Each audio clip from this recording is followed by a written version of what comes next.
Здесь брат Евгений из Новосибирска, у него такая кличка была раньше, ну, чтобы у вас было представление, кто он был раньше, и у него кличка была Евгений Макруха.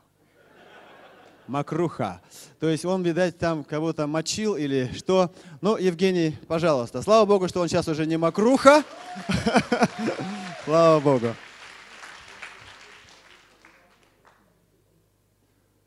Приветики.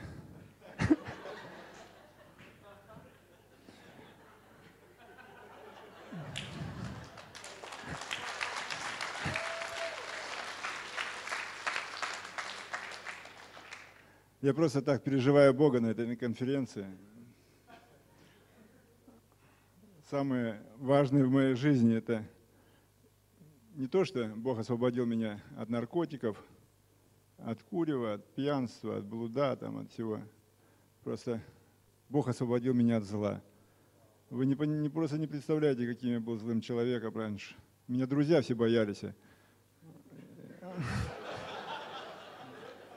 Ты, говорит, как мина замедленного действия, не знаешь, когда взорвешься, и на ком, кто на тебе взорвется. Мне поровну было все буквально. Кто предо мной стоит, меня боялась администрация вообще. У меня вся жизнь моя начиналась с детских лет. Я жил в Нахаловке, городе Новосибирске. Это такой район, где нахально заселились люди.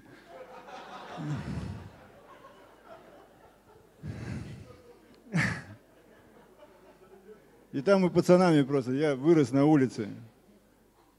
Как были сумерки, там боялись посторонние люди находиться, пребывать там в Нахаловке, в дни моей молодости.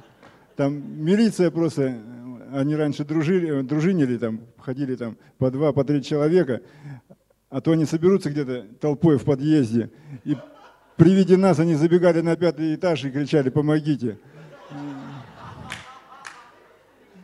Мы ходили с цепями, наводя ужас на все окружающее.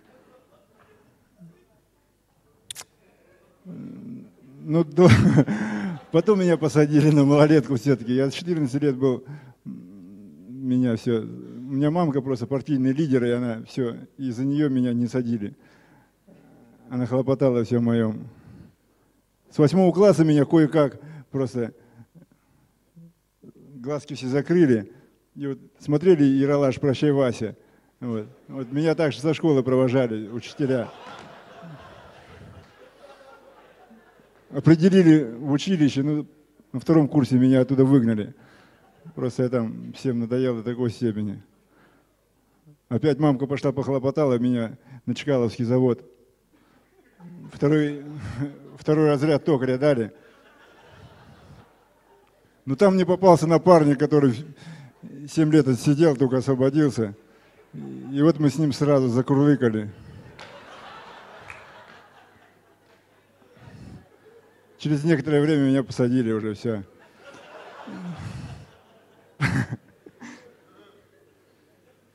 И вот у меня вся жизнь прошла как сплошной боевик. Не было такого, по-моему, в неделе раза, кого бы я бы не избил бы. Просто действительно это было так. Потом перевели меня на взрослый режим. С взрослого режима я освободился под надзором. Приехал опять в Новосибирск. И этот надзор кое-как я проходил. Но как только он кончался, меня вызвала инспекция, в милицию, где я отмечался, и сказали: вот тебе 24 часа на выезд. Если ты не уезжаешь, мы вот сфабриковали тебе дело, за которое ты сядешь опять туда. Мне просто шанса никакого не было. Я уехал с Новосибирска, поехал в Новокузнецк, у меня там жил семейник, недавно тоже он освободился. Я поехал туда, в Новокузнецк. Было с собой, сколько там денег собрал, контейнер со шмутками отправил. И ехал в Новокузнецк, короче.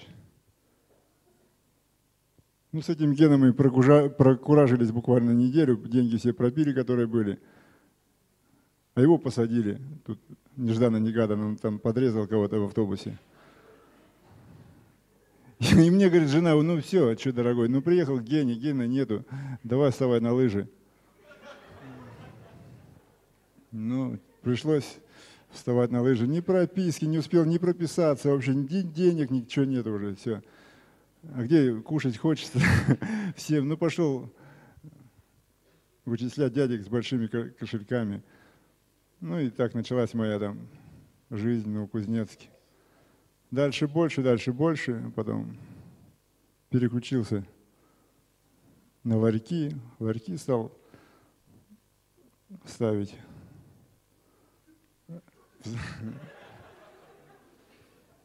Ну, в оконцовке на меня пожаловались в братве, короче, Новокузнецкий, что я там хожу и забираю у всех деньги, дань. Меня братва начала искать. Ну, нашли они там, на 3 машинах меня вычислили, увезли. Мастера спорта там все. Ну, и у нас на кладбище с ними произошел бой.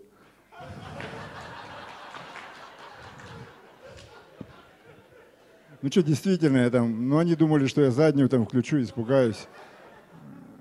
А я там давай избивать. Ну, меня в оконцовке, конечно, положили. Но я там 5 тоже хлопнул хорошо. И они уехали, но потом через 4 дня я стал их, ну, я там взял оружие, стал их вычислять, искать. Они это узнали, они уехали с города от греха подальше. Ну, а потом приехали просто, меня нашли, давай на мировую, давай, братан, дружить. И так я влился в это общество. Занимались рэкетом, у меня просто КМС сам по боксу, здоровье было валом, наглости вообще перебор.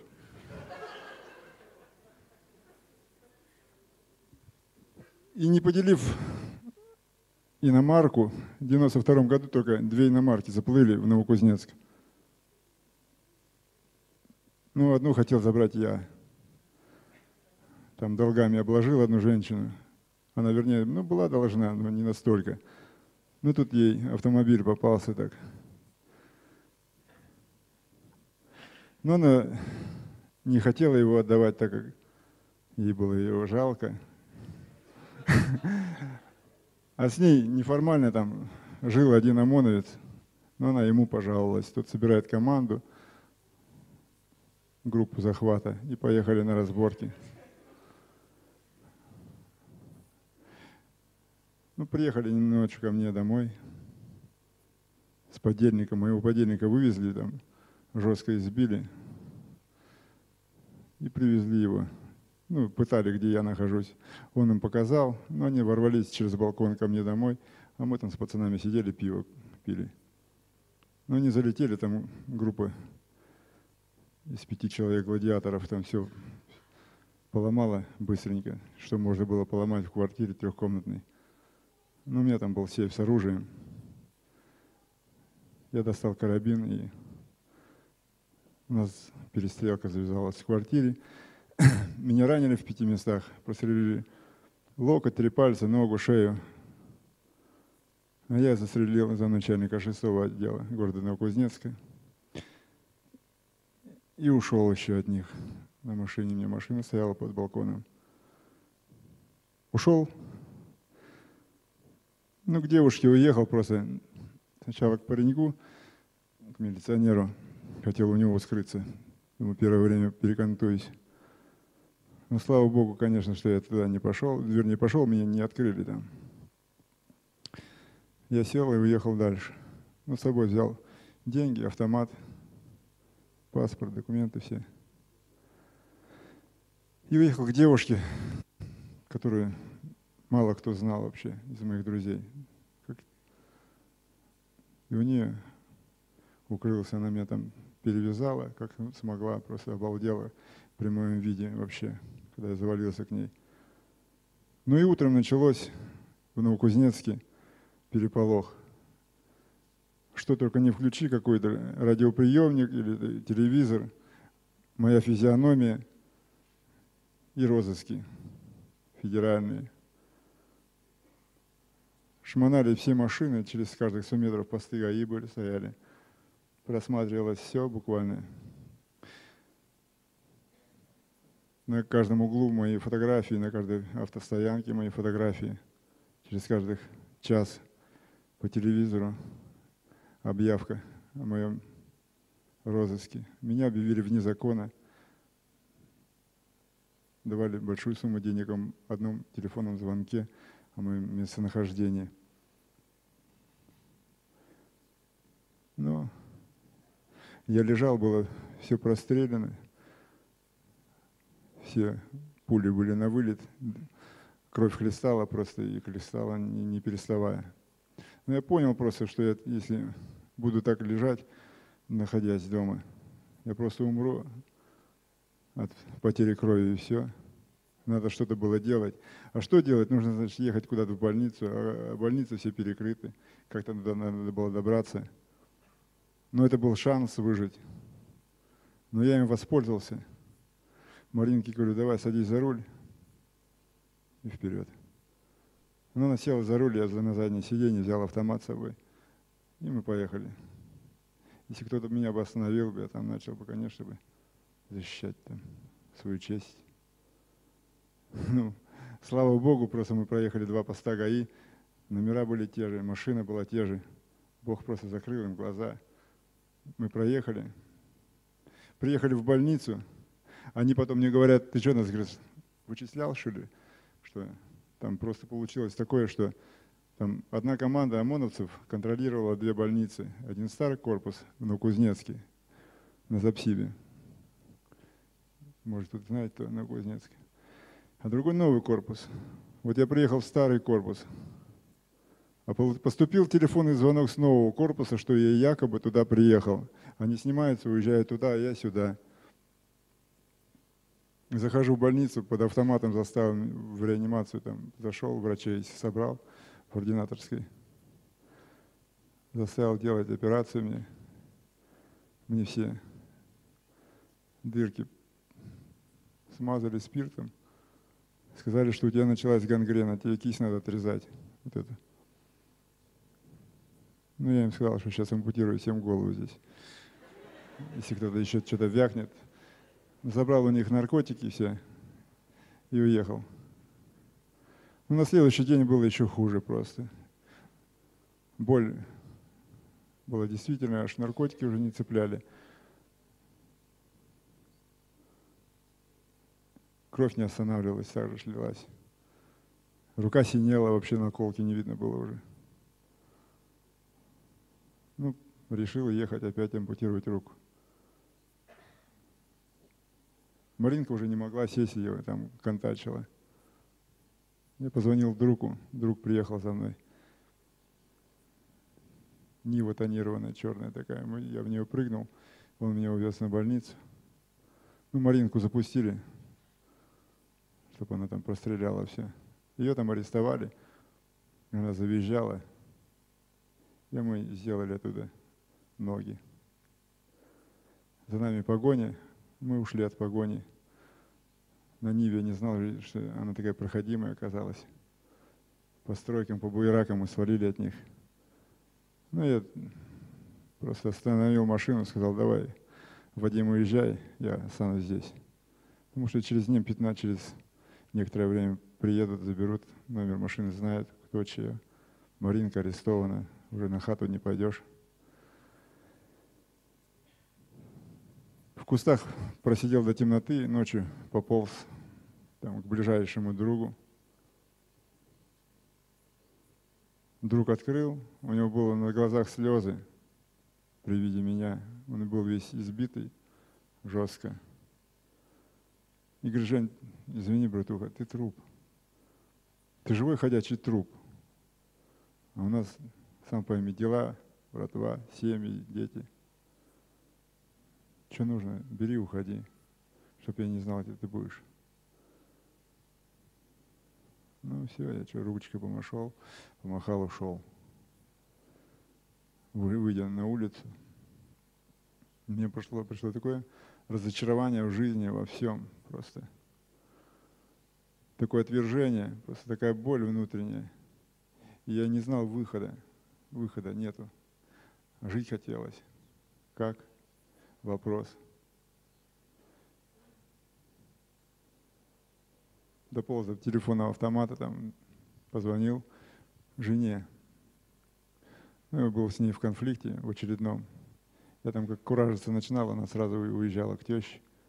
Ну и тут тоже мой был очередной кураж, когда она уехала, и вот началась вот вся кухня. Ну, она все это прекрасно знала, конечно, в слезах. Ты где находишься? Я ей сказал, где она приехала за мной. И тоже вопрос, что делать будем дальше? Я говорю, вообще не знаю ничего. Она говорит, давай поехали домой. Может быть, там тебя искать не будут. Там переваляешься, там что-нибудь придумаем. Говорю, давай, поехали. Увалился на заднее сиденье. Она меня увезла домой. Я на горсовете там жил, в городе, в центре. Через 3 суток приехали ОМОНовцы, автоматчики. Срезали сваркой двери, ворвались в квартиру. Я одел белый костюм, упал на кресло. И все. Решил встречать смерть с улыбкой на лице. Ну и тут я просто не представлял, что насколько моя жена храбрый такой человек. Она встала впереди меня и говорит, я вам не дам его стрелять. Начальник 6-го отдела Зинер так, на него так посмотрел. И вопрос, почему? Да, говорит, вы опоздали. Мы были у судмедэксперта. Все дырки, все раны зафиксированы. Если будет лишняя дырка, будете отвечать сами по закону. Но во-вторых, у нас уже есть адвокат. Она все об этом знает. Вы опоздали. Он все понял и сказал не стрелять. Одели наручники и увезли в 6-й отдел. Ну, там после общения с ними просто бросили мертвое тело в камеру смертников. И все. Прочнулся, очнулся я, весь в крови, залитый карцер кровью. Не могу пошевелить никаким членом.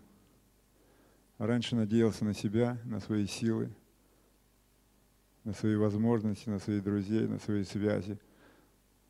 У меня был авторитет в городе, денег было вало, 3 машины, КАМАЗ, занимался металлом на КМК. Квартира, жена. И тут раз и ничего нету, буквально ничего. И в 28 лет первый раз я задумался над смыслом жития своего. Зачем я жил? Где все, что было и что будет дальше? Неужто так позорно умереть?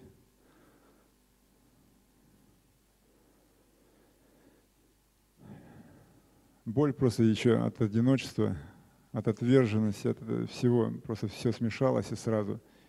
И физическое, и душевное просто. Жить, хотел кончить самоубийством, как-то повеситься. Куда повеситься? Пошевелиться не могу вообще. Что сделать? Лежу, а сознание работает просто. Все, память хорошо работает.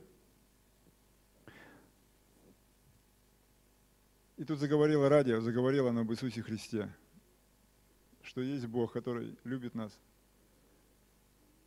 Что есть Бог, который может прийти на помощь, если человек однажды призовет Его имя. И я, как тот утопающий, вцепился за ту соломинку, которая проплывала мимо. Я взвыл: Бог, если Ты есть, как и Тебе говорят, приди, помоги мне. Дай мне жизнь, если это возможно, конечно. А если я выживу, я посвящу себя Тебе. На мне стоял крест со стороны администрации. К карцеру вообще никто не подходил. Меня не кормили, медицинской помощи никто не оказывал. Просто лежал и подыхал, так сказать. Ну, через некоторое время, там, реформы, после моего призыва к Богу, на тюрьме что-то произошло. Вот этот человек, который был начальником вот этого Вышаков, посмотрел за ними. Его на свободе, там, хребет ему сломали, он попал в реанимацию. Ну и другого человека поставили. Тот все смены заменил, которых всех надзирателей. И вот однажды кормушка открылась, и девушка подошла,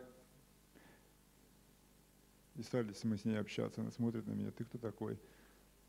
Я ей сказал, кто я. Она говорит: извините, я, говорит, по телевизору покойникам уже объявили. Я говорю: да нет, вот он, я. Ну, немножечко пообщавшись, она говорит: я могу чем-нибудь тебе помочь? Я говорю: отнеси записку на свободу. Она отнесла записку на свободу, и началось движение. Все узнали, что я живой.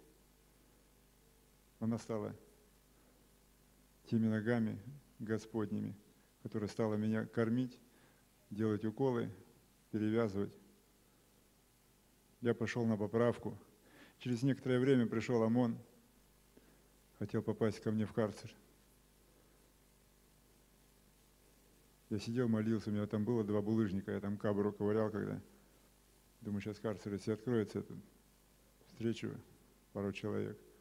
Ну, а потом я там мойку приготовил, думаю, вскроюсь, это и все. Ну, карцер не открылся, к моему удивлению. Всю ночь они его проковыряли, все ключи перебрали.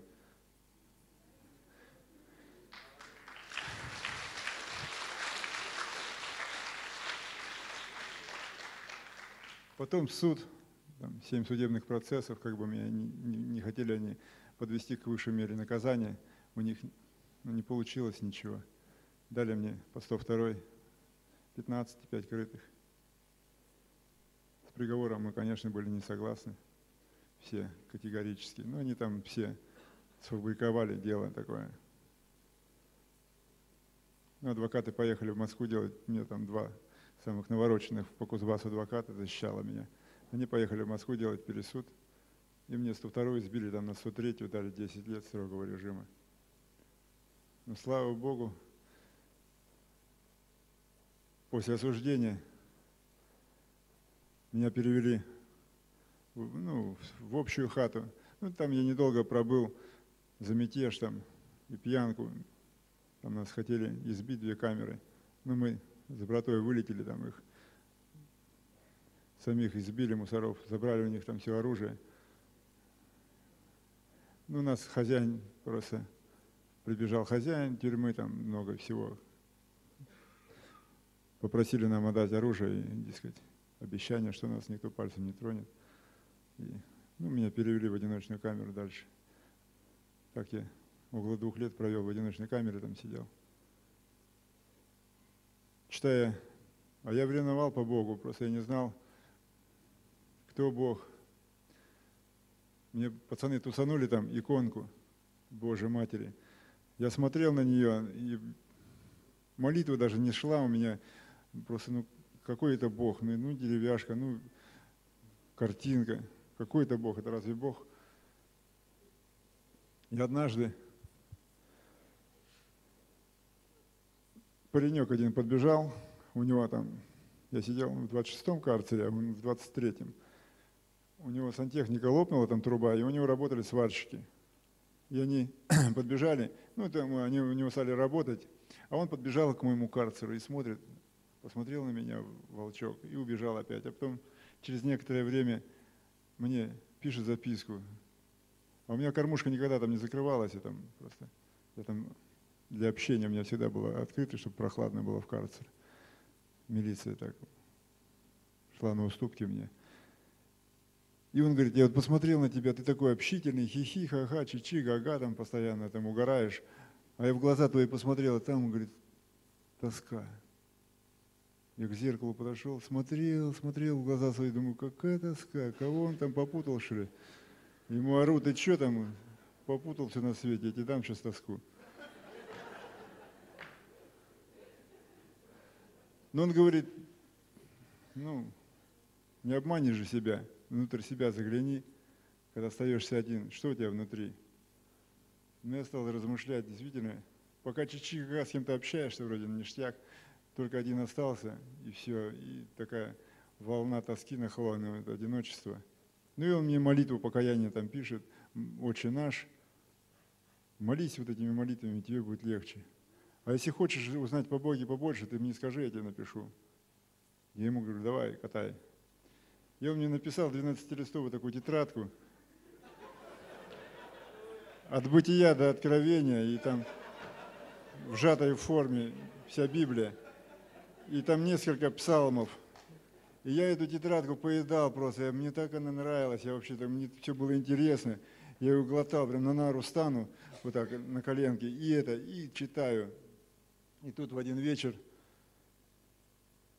ко мне пришел Бог, наполнил меня такой любовью, весь карцер просто засветился таким светом.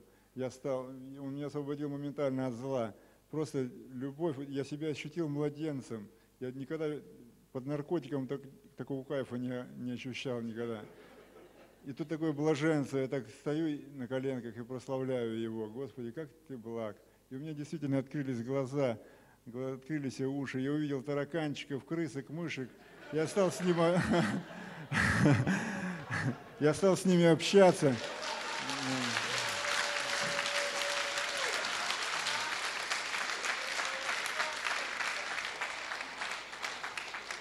И потом я понял, что все нуждается в любви. И вот эти крыски, с кем я общался, вот я их кормить стал, там у нас такая вообще влюбленность у меня была с ними. И вот они однажды меня утром будят, а у нас между карцерами, короче, там пространство вот такое, между стенами. И туда мне столько за долгое время мулик упало, и шпульки, и санашо, и чай падал, и конфеты туда, и уже все, поезд ушел, уже не вернешь, не вытащишь. Было огорчительно, больно. А тут утром просыпаюсь, они меня разбудили, что-то пищат. Они в кабаре сидят, и на меня смотрят, чего вы распищались на них? Они раз на низ посмотрят, и на меня, раз на низ, и на меня. Я на низ глаза раз, а вот эти все шпульки, что у меня падали туда когда-то, они вытащили меня сюда, они лежат, мульки, шпульки, все вот это. Я, ой, как вы маленькие-то мои.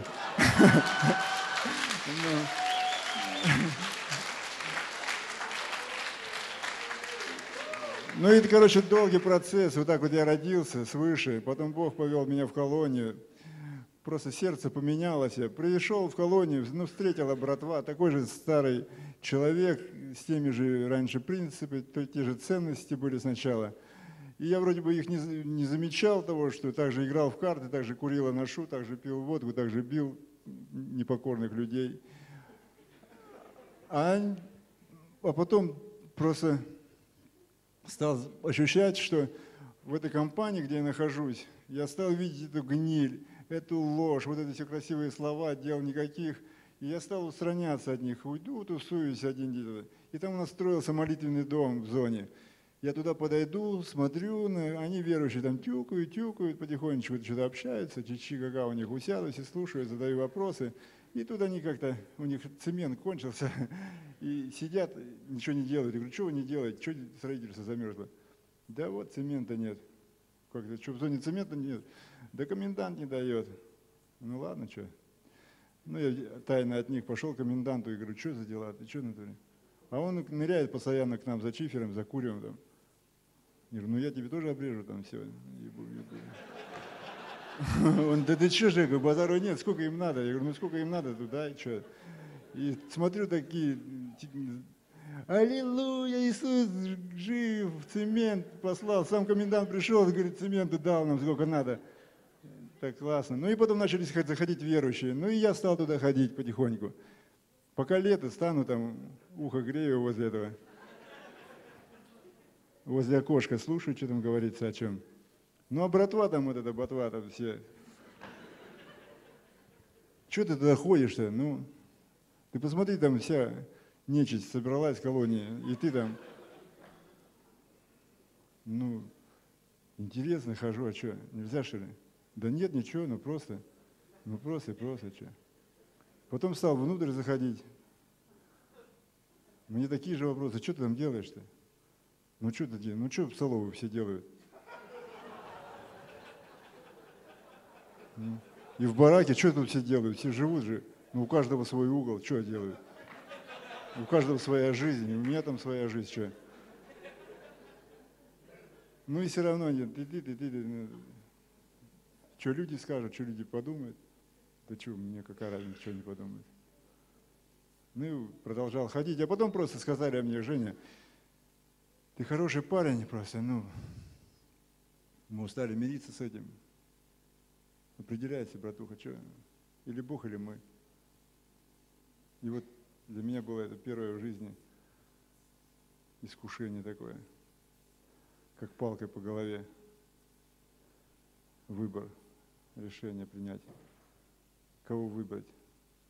И аппетит пропал, и сон пропал. Что же делать дальше? Как жить? Всем, чем жил, это все перечеркнуть, в неизвестность куда-то шагнуть. И Бог просто благ вообще, и без всяких болей потом. Он мне просто прокрутил сюжет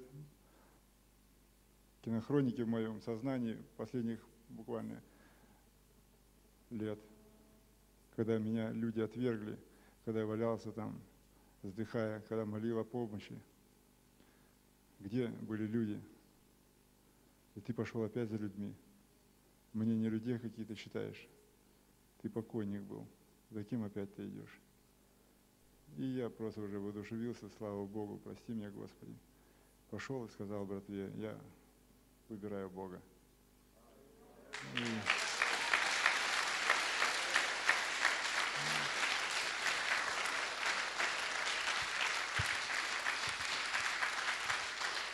Ну, это хорошо, конечно, сказать, но дело в том, что я никогда не ходил ни на зарядку, ни в столовую, вообще ничего не делал. Я жил, просто был отрицательным элементом. Я не уважал ни администрацию, у меня вообще разницы не было. Отряднику мог по шапке шлепнуть. А тут нужно было вставать и все делать самому. И на следующий день объявка, зарядка, там туда-сюда. Я встаю и выхожу. И вся колония замерла, смотрит на меня. Ну я: продолжайте, давайте. Что? Борьба, ломка себя стал ломать, я понимал, что нужно ломать себя. Потому что далеко так не уйдешь никуда. Все. И дальше, ну вообще там такие испытания пришли в мою жизнь, просто мне полностью Господь перекрыл гланды, то есть со свободы перестал возиться все мне буквально. В течение 8 месяцев на свиданку никого, ни родственников, ни пацанов, вообще ничего. Я упал на пайку. И кушаю, и тащею. А братва на меня смотрит и голову так вот крутит пальцем. Ты, говорит, с голоду сдохнешь со своим Богом, давай, возвращайся, не чуди. Я говорю: нет, пацаны, давайте мы посмотрим, кто из нас кто. И прошло 8 месяцев, и когда действительно у меня терпение лопалось, я уже к Богу воззвал, я никогда себе ни носков не зашивал, ни трусов, я все выбрасывал, отдавал мужикам, и новые одевал. А тут все ветшает, все, и маечки стираю, и не мыло, вообще ничего, там, хожу, побираюсь, как на натуре черт, закатай вату. Так стрёмно, вообще, опустился, думаю: мама родная, Господи, что ты из меня делаешь-то? Но не преклонил колени перед ними. И Бог просто дождался определенного момента, и просто потом окна небесные распахнулись, и приехали ко мне на свиданку, там, думали, общак завезли. А тут отовсюду просто везут. И возле меня тут сразу завили хвостами: ой, Господь жив.